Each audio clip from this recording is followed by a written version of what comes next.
Hello hello and welcome everyone, welcome to the channel. तो क्या हाल है जी? मौज मस्ती कर रहे हो कि नहीं? है ना, मौज मस्ती होती रहनी चाहिए वरना पढ़ाई यार बोरिंग हो जाती है ना। तो पिछले सारे चैप्टर्स का एक्सप्लेनेशन और उसके साथ क्वेश्चन आंसर ऑलरेडी चैनल पे आ चुका है। तो जिसने नहीं देखा ना यार, जाके उनको निपटाओ और फिर यहाँ पहुंचो। और जो आ चुके हैं वेरी वेलकम है जी। चलो आज का चैप्टर शुरू करते हैं और आज हम पढ़ रहे हैं 5th चैप्टर, उसके क्वेश्चन आंसर। ठीक है, पहला क्वेश्चन, अयोध्या पहुंचने पर भरत ने क्या महसूस किया? तो जब राम श्री राम को भेज दिया गया बनवास और पहुंचे कौन? भरत। भरत को जब खबर मिली तो वो कहाँ पहुंचे? अयोध्या। तो उनकी क्या हालत थी, उसका क्वेश्चन है। देखो, अयोध्या पहुंचने पर भरत को अयोध्या असामान्य लगी। कैसी लगी? एबनॉर्मल लगी। वहां का माहौल उन्हें बदला बदला लगा। उन्हें अनिष्ट की आशंका होने लगी। अनिष्ट यानी कि कुछ बहुत ही गलत हुआ है। जब उन्होंने सड़कें सूनी होने और बाग बगीचों में उदासी के माहौल का कारण पूछा तो उन्हें इसका कोई उत्तर नहीं मिला, यानी कि किसी ने भी उन्हें कोई आंसर नहीं दिया। क्वेश्चन नंबर 2, भरत को रानी कौशल्या ने क्या कहा? देखो, आहत कौशल्या ने, आहत यानी कि हर्ट, कौशल्या जो थी श्री राम की मम्मी थी, वो हर्ट हो चुकी थी। ठीक है, उन्होंने भरत से कहा कि तुम्हारे पिता का निधन हो गया, यानी कि तुम्हारे फादर की डेथ हो गई है। अब अयोध्या का राज तुम्हारा है, लेकिन कैकई द्वारा राज लेने का अपनाया गया तरीका अनुचित था।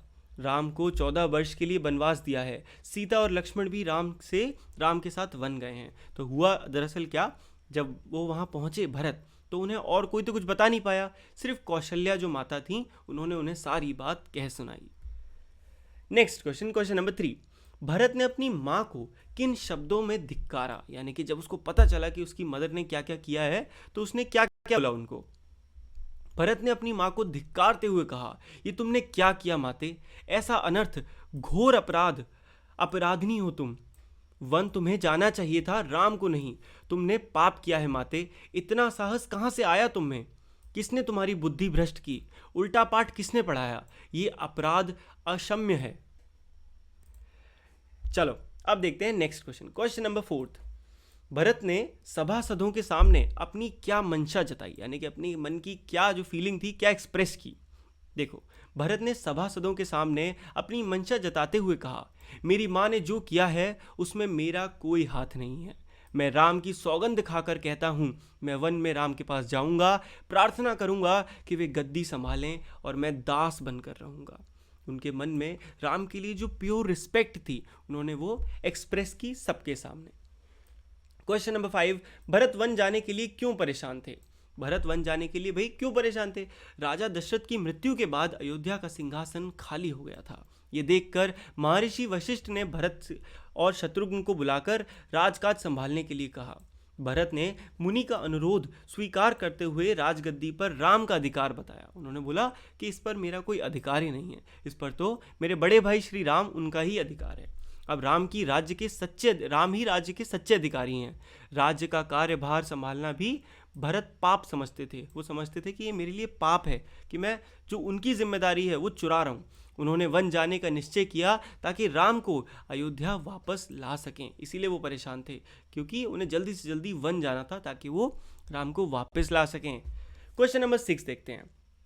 विराट सेना को आता देखकर लक्ष्मण को क्या संदेह हुआ? अब हुआ क्या, सारी सेना ली भरत ने और चल पड़े किधर? वन की तरफ, जहां श्री राम अपनी कुटिया बनाए बेचारे साधारण जिंदगी जी रहे थे। जैसे ही श्री लक्ष्मण, जो कि उस समय गार्ड की सिचुएशन में थे, मतलब प्रोटेक्शन कर रहे थे।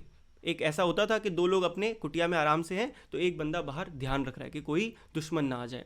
तो उसी सिचुएशन में कौन थे? लक्ष्मण थे। लक्ष्मण ने देखा कि बहुत बड़ी सेना हमारी तरफ आ रही है। अब लक्ष्मण थोड़े से मतलब इतने मच्योर नहीं थे, तो उन्हें क्या हुआ था, जैसे ही उन्होंने देखा कि इतनी बड़ी सेना आ रही है, उन्होंने राम से जाके क्या बोला? उन्होंने बोला कि भैया, मुझे लग रहा है कि ज़रूर भरत को पता चल गया है और वो हमें मारने आ रहा है, कि एक बार इन भैया को ख़त्म ही कर दो, बेफालतू की टेंशन ही खत्म। बट अब देखते हैं आंसर क्या है। लक्ष्मण पर्णकुटी के बाहर पहरा दे रहे थे। कोलाहल सुनकर वे वृक्ष पर चढ़ गए, पेड़ पर चढ़े और देखने लगे। उन्होंने विराट सेना को आता देखा। सेना का ध्वज उनका जाना पहचाना था। ध्वज यानी कि झंडा, उस पर लोगो होता है ना, ये अयोध्या की सेना थी।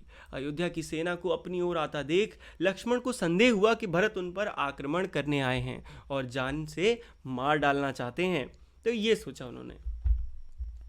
क्वेश्चन नंबर 7, पहाड़ी पर पहुंचकर भरत ने क्या देखा और क्या किया? तो पहाड़ी पर पहुंचकर भरत ने देखा कि राम एक शिला पर बैठे हुए हैं, एक पत्थर पर। पास में ही सीता और लक्ष्मण बैठे थे। भरत दौड़ पड़े, वे राम के चरणों में गिर पड़े। शत्रुघ्न ने भी राम की चरण वंदना की, यानी कि उनके उनके चरणों की रिस्पेक्ट की, जाके पैर छुए उनके। महर्षि वशिष्ठ ने जब राम से अयोध्या लौटकर अपना दायित्व निभाने का आग्रह किया, रिक्वेस्ट की, तो उन्होंने क्या कहा? किसने क्या कहा? राम ने। लास्ट क्वेश्चन है, थोड़ा सा बड़ा है, चलो ध्यान से समझते हैं।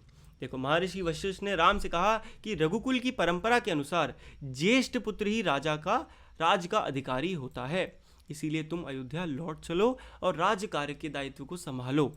तब राम ने कहा कि वे पिता की आज्ञा का पालन कर रहे हैं। उसने क्या बोला कि इस समय तो मैं अपने पिता की आज्ञा जो क्या थी, 14 वर्ष का वनवास, उसका पालन कर रहा हूँ।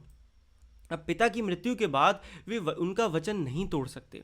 उन्होंने ये भी कहा, चाहे चंद्रमा अपनी चमक छोड़ दे, सूर्य पानी की तरह ठंडा हो जाए, हिमालय शीतल न रहे, समुद्र की मर्यादा भंग हो जाए, पर मैं पिता के वचनों का पालन अवश्य करूंगा। मैं उनकी आज्ञा से वन में आया हूं, अब भरत को ही राजगद्दी संभालनी चाहिए। और इसी के साथ सारे इंपॉर्टेंट क्वेश्चन हो चुके हैं और ये चैप्टर भी पूरी तरह कंप्लीट हो चुका है, राइट।